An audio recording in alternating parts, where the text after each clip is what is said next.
Hello दोस्तों, नमस्कार। स्वागत है आप सभी का एग्जाम धुन में। दोस्तों, एडेड जूनियर और सुपर टेट की सम्मिलित प्रिपरेशन लगातार करवाई जा रही है। एडेड जूनियर का जो परीक्षा का वक्त है वो काफ़ी नज़दीक है। जितनी धड़कनें आपकी तेज हैं उतनी से कहीं ज़्यादा मेरी तेज हैं, क्योंकि आपका पूरा पाठ्यक्रम मुझे डिस्कस करवाना है और समय बहुत कम बच रहा है। सिर्फ आपके लिए 13 दिन यहाँ पर बचते हुए दिखाई दे रहे हैं। आज का हटा देंगे तो और भी कम हो जाएगा। तो 13 दिन और जी तोड़ मेहनत, यही आपकी मेहनत आपके ज़िंदगी भर का मज़ा का द्योतक बनेगी। तो चलिए अब बिना किसी देरी के वीडियो सेशन को स्टार्ट करेंगे। और आज की जो सीरीज़ है वो पर्यावरण की मैराथन सीरीज है। सर्वोत्कृष्ट 50 प्रश्नों का यहाँ पर संकलन आपको देखने के लिए मिलेगा, और जिनको आंख मूंद कर रटना आपकी मजबूरी होनी चाहिए। तो चलिए बनते हैं इस बहुत ही खूबसूरत कारवां का हिस्सा। तो पहला प्रश्न यहाँ पर फटाफट लेते हैं, काले वन कहाँ पाए जाते हैं। तो दोस्तों, अगर मैं बात करूँ तो काले वन आपके जर्मनी में पाए जाते हैं। काले वन कहाँ पाए जाते हैं? जर्मनी में। पर्यावरण का संकट किस वृक्ष को माना गया है? तो यूकेलिप्टस को पर्यावरण का संकट माना गया है। ठीक है। प्रमुख घास के मैदान हम देखते हैं फटाफट। सवाना की अगर बात करें दोस्तों तो ये अफ्रीका, एशिया और ऑस्ट्रेलिया में पाया जाता है। कैंटबरी की बात करें तो ये न्यूजीलैंड के घास के मैदान हैं। प्रेयरी आपके अमेरिका और कनाडा में पाए जाने वाले घास के मैदान हैं। वेल्ड आपका साउथ अफ्रीका यानी कि दक्षिण अफ्रीका में स्थित घास का मैदान है। डाउन्स या ऑस्ट्रेलिया के घास के मैदान हैं। पंपास की बात करें अर्जेंटीना के हैं, और लानोस की बात करें तो वेनेजुएला और कोलंबिया के हैं। दोस्तों, और बहुत सारे घास के मैदान हैं, लेकिन क्या मतलब है कचड़ा पढ़ने का? उन्हीं को याद करिए जो परीक्षा में पूछे जाते हैं। तो चलिए अगला प्रश्न लेते हैं। विश्व में हरित क्रांति के जन्मदाता किसको माना जाता है? तो अगर हम बात करें तो वर्ल्ड में जो ग्रीन रिवॉल्यूशन के जन्मदाता हैं, इनके फाउंडर हैं, वो है नॉर्मन बोरलॉग।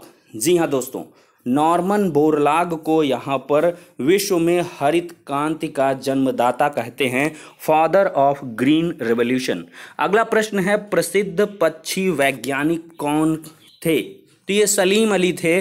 भारत के ही हैं सलीम अली, और इनको पक्षियों के बारे में बहुत सारी जानकारी थी।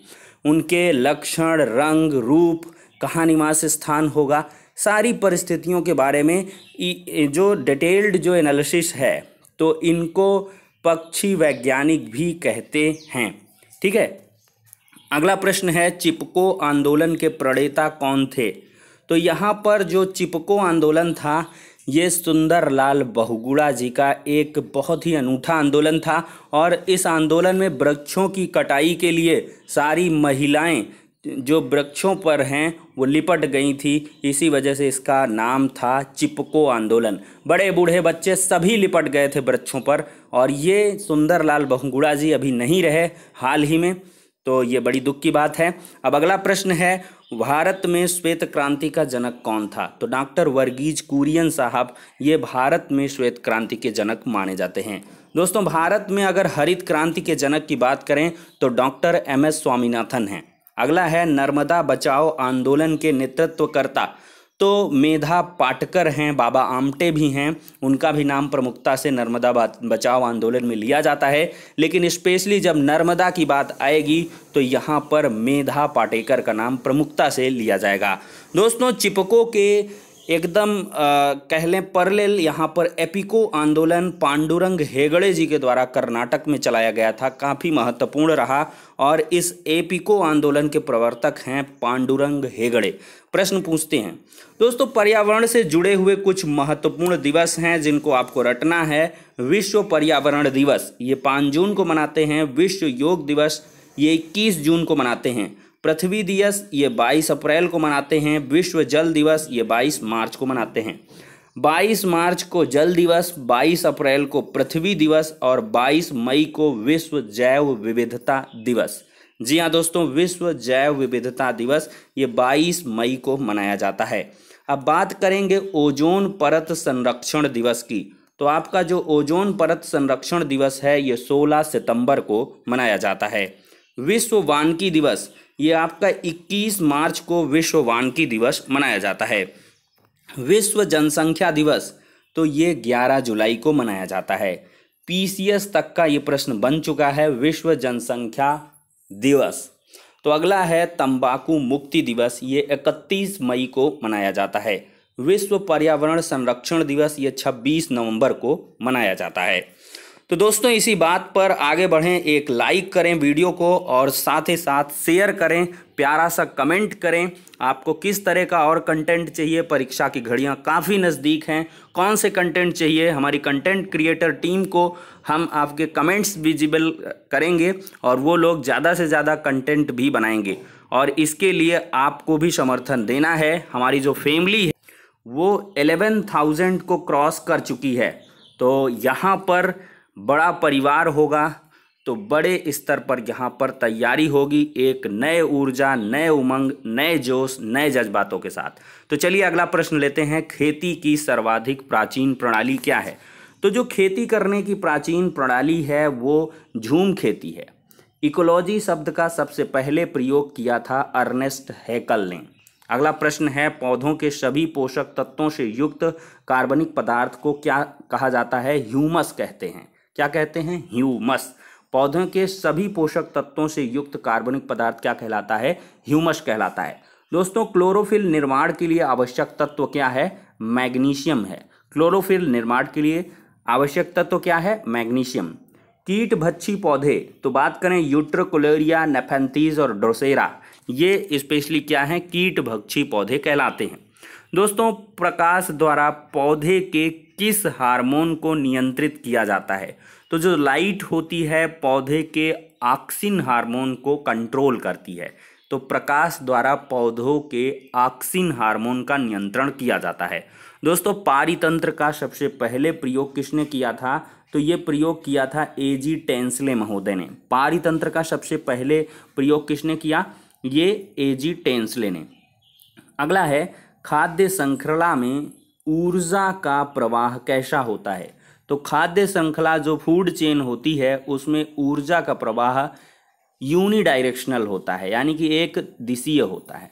दोस्तों प्रकृति का मेहतर या अपघटनकर्ता किसको माना जाता है? कवक और जीवाणु को प्रकृति का मेहतर कहा जाता है। दोस्तों मरुस्थल में उगने वाले पौधे क्या कहलाते हैं? तो मरुस्थल में जो पौधे उगते हैं उनको कहते हैं जीरोफाइट्स। क्या कहते हैं? जीरोफाइट्स।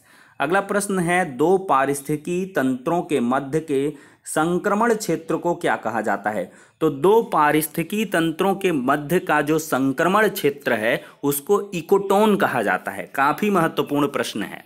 अगला प्रश्न है, मृदा में उपस्थित कुल जल की मात्रा क्या कहलाती है? तो जो कोई भी सॉइल है उसमें उपस्थित जो कुल जल की मात्रा है वो होलार्ड कहलाती है। क्या कहलाती है? होलार्ड। सर्वाधिक स्थायी पारितंत्र कौन है? पारिस्थितिकी तंत्र, सॉरी। तो सबसे स्थायी जो पारिस्थितिकी तंत्र है वो आपका महासागर है। क्या है? महासागर। दोस्तों बच्चों में ब्लू बेबी सिंड्रोम नामक जो बीमारी है वो किसके वजह से होती है? तो ब्लू बेबी सिंड्रोम के लिए रिस्पॉन्सिबल है नाइट्रेट की अधिकता। अगर नाइट्रेट की अधिकता हो जाएगी तो बच्चों को ब्लू बेबी सिंड्रोम रोग हो जाएगा। और कैडमियम की अगर अधिकता हो जाएगी तो इताई इताई या इटाई इटाई बीमारी हो जाएगी। आर्सेनिक की अधिकता से ब्लैक फुट रोग हो जाते हैं। और फ्लोराइड की अधिकता से आपका फ्लूरोसिस ये बीमारी होती है। दोस्तों कुछ अधिनियम हैं। वन्य जीव सुरक्षा अधिनियम कब आया? 1972 में। पर्यावरण सुरक्षा अधिनियम 1986 में। वन संरक्षण अधिनियम 1980 में। वायु संरक्षण एवं प्रदूषण नियंत्रण अधिनियम आया 1981 में। जल संरक्षण एवं प्रदूषण नियंत्रण अधिनियम कब आया? 1974 में। दोस्तों वन्य जीव सुरक्षा अधिनियम कब आया है? 1972 में। पर्यावरण सुरक्षा अधिनियम कब आया? 1986 में। वन संरक्षण अधिनियम कब आया? 1980 में। वायु संरक्षण और प्रदूषण नियंत्रण अधिनियम कब आया? 1981 में। जल संरक्षण और प्रदूषण नियंत्रण अधिनियम कब आया? 1974 में। दोस्तों अगर मैं बात करूं तो पर्यावरण की सुरक्षा ये मूल कर्तव्यों में शामिल किया जा चुका है। कैसे शामिल हुआ है 51 का अनुच्छेद के अंतर्गत और 42वें संविधान संशोधन 1976 के अंतर्गत। तो 42वां संविधान संशोधन जो हुआ उसके तहत आर्टिकल 51 का में पर्यावरण की सुरक्षा को मूल कर्तव्यों के श्रेणी में रख दिया गया और आज अद्यतन 11 मूल कर्तव्य हमारे होते हैं। तो इनको फंडामेंटल ड्यूटीज़ कहा जाता है और फंडामेंटल ड्यूटीज़ का मतलब होता है ऐसे कर्तव्य जो प्रत्येक नागरिक के लिए आवश्यक होते हैं, लेकिन ऐसा नहीं है अगर इनको कोई नहीं मानता है तो उस पर कोई पनिशमेंट का यहाँ पर प्रोविज़न भी नहीं है। तो ग्रीन पीस जो इंटरनेशनल है उसका मुख्यालय कहाँ पर है? तो ग्रीन पीस इंटरनेशनल का मुख्यालय एम्स्टर्डम में है। कहाँ पर? एम्स्टर्डम में। दोस्तों, जलवायु परिवर्तन पर संयुक्त राष्ट्र का सम्मेलन जो COP21 है, तो ये जो COP21 है इसका आयोजन कहाँ हुआ था? पेरिस में। जलवायु परिवर्तन पर संयुक्त राष्ट्र का सम्मेलन COP21 कहाँ पर आयोजित हुआ? पेरिस में। दोस्तों, कुछ ग्रीन हाउस गैसेज हैं, इनके स्रोत आपको बताने होंगे। जैसे कार्बन डाइऑक्साइड, इसका स्रोत है thermal power station. CFC chlorofluorocarbon, इसका स्रोत है एयर कंडीशनर। अगला है नाइट्रस ऑक्साइड, इसका स्रोत है जलमग्न धान के पौधे। सल्फर डाइऑक्साइड, इसका स्रोत है ईंट के भट्ठे से। दोस्तों, सबके लिए सतत ऊर्जा दशक पहल किसकी है? तो ये 2014 से दोस्तों 2024 तक चलेगी सतत ऊर्जा दशक पहल। ये किसके द्वारा लाई गई है? संयुक्त राष्ट्र संघ के द्वारा। तो संयुक्त राष्ट्र संघ ने सबके लिए सतत ऊर्जा दशक पहल लाई हुई है। दोस्तों, भोपाल गैस त्रासदी का मेन कारण क्या था? मिथाइल आइसोसाइनेट गैस का जो रिसाव था यही मेन कारण बना था। दोस्तों, कुछ संस्थान हैं, किस शहर में स्थित हैं, इस पर हम चर्चा करेंगे। वन अनुसंधान संस्थान, ये आपका देहरादून में है। भारतीय चारागृह एवं चारा अनुसंधान केंद्र आपका झांसी में है। केंद्रीय शुष्क क्षेत्र अनुसंधान संस्थान, ये आपका जोधपुर में है। भारतीय कृषि अनुसंधान संस्थान नई दिल्ली में है। तो दोस्तों, मैराथन सीरीज का पहला पार्ट था पर्यावरण की। और दोस्तों क्या है, बहुत सारे लोग पूछते हैं कि सर और वीडियो लाइए, इसकी प्लेलिस्ट बना दीजिए। तो शायद आप विजिट नहीं कर पा रहे हैं। एग्ज़ाम धुन चैनल के प्लेलिस्ट सेक्शन पर जाओगे तो बहुत सारी प्लेलिस्ट बनाई जा चुकी हैं। आधुनिक भारत का इतिहास, पर्यावरण, करंट अफेयर्स और करंट अफेयर्स का समग्र अध्ययन, MCQ of current affairs, model paper के लगभग 50 वीडियो और प्राचीन भारतीय इतिहास के वीडियो हैं। तो ये सारे इंडियन कॉन्स्टिट्यूशन का हो गया, मॉडर्न हिस्ट्री का हो गया, बहुत सारी प्लेलिस्ट है। आप प्रीवियस के वीडियो देखते जाइए ना दोस्त। बार बार वही चीज़ें रिपीटिव कंटेंट देने का क्या मतलब निकलेगा? आप खुद से थोड़े से एफर्ट्स लगाइए, आप खुद से सर्च करिए, सिर्फ और सिर्फ पहले के वीडियो आप देख लीजिए। आपको गारंटी है कि जो प्रश्न आएगा वो यहीं से आएगा। आप खुद बताइए कहाँ से प्रश्न बनेगा, कहाँ से खोद के लाएंगे। ये क्या है? Aided junior UP primary teacher के वैकेंसी का एग्ज़ाम है। यूपी SSSC पेट लेखपाल सेखपाल का क्या आएगा? इससे ज़्यादा क्या पूछेगा? कुछ नहीं पूछेगा। कोई PCS IAS के क्वेश्चन नहीं है। तो इस वजह से आपको परेशान नहीं होना है और ना गुमराह होना है। इसी प्रकार के प्रश्न आपको देखने के लिए मिलेंगे। सब्जेक्ट में आप पकड़ लगातार बनाए रहिए, बने रहें, जुड़े रहें जो एग्ज़ाम धुन है इसके साथ। और साथ ही साथ जो हमारा PDF है इसको आप हमारे ही टेलीग्राम ग्रुप से ले सकते हैं। टेलीग्राम ग्रुप मतलब ऐप में जाएंगे, एग्ज़ाम धुन सर्च करें, एग्ज़ाम धुन सर्च करेंगे, चैनल आएगा। 1000 के करीब वहाँ पर मेंबर हैं। वहाँ पर सारी PDF 6, 7, 8 का मैंने PDF डाल दिया है SCRT का, उसको लीजिए फटाफट। छोटी छोटी चीज़ें हैं उनको बिल्कुल से आप इग्नोर मत करिए, पढ़ डालिए।